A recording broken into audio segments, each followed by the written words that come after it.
Welcome to the nest. Okay, sige, laro na tayo. Hindi sir, rules of engagement. Standard lang naman tayo. 450 rifles. Tapos, 550 sa bolt action. Kung hindi kami nagkakaroon dito, kasi what we apply here is integrity. So, dapat sa inyo pala alam nyo na kung over FPS kayo or ano. Mga minimal na, mga 455, wala problema. Basta ang importante kasi is yung distancing. Pag mga naka-rifle ka, mga less than 10 meters, it's either kailangan may pistol ka, or makapag-transition ka pistol, or mag-transition ka na ng semi. Ay lalo na sa mga malapitan na talaga, sa mga sandbag. Yeah. Sa mga bolt action, 20 meters. Actually, 20 meters.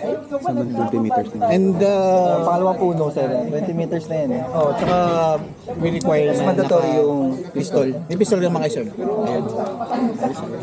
geared naman na sila. Ayun, tapos same rules. Always trigger finger out. Ate ako. Tapos aim what you want to destroy. Ganun lang, same rules lang tayo. Okay.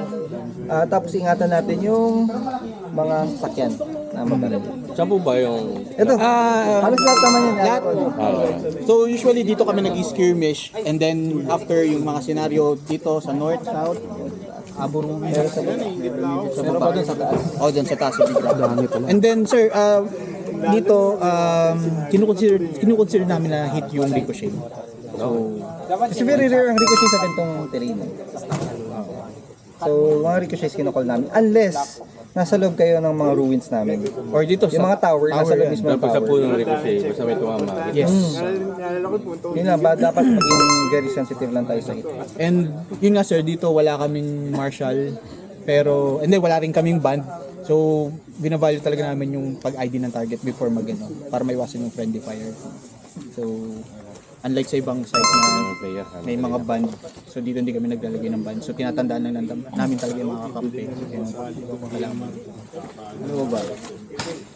Yun, Yeah, always play with integrity lang, sir. yes. Aminin nyo lang kasi wala yun nga. And then yung call it sir, so di namin ninalaw dito na kunyari malapit ka na sa Binaril mo? Tapos hindi mamin. Sir, hit ka na. Parang So ganun. bawal yung call it sa amin. Pwede mo i-knife kill, lapitan mo, then tatap mo. So consider sa knife kill yun. Pero Pwede mo siyang sit-sitan. Kunyari, tinutukan ko na siya. Pero may sandbag or either may obstacle or wala. Tinutukan mo siya. Pwede mo siyang i-call hit. Pero, discretion niya yun. Pwede siya mag-fight back pa rin. Kasi technically, Sino mauna? hindi pa rin siya binaril. Dot baril mo na. Oo. Yes, So, it's either tutukan mo, umamin siya, tutukan mo lalaban siya, or i-tap Tatap mo mo. siya.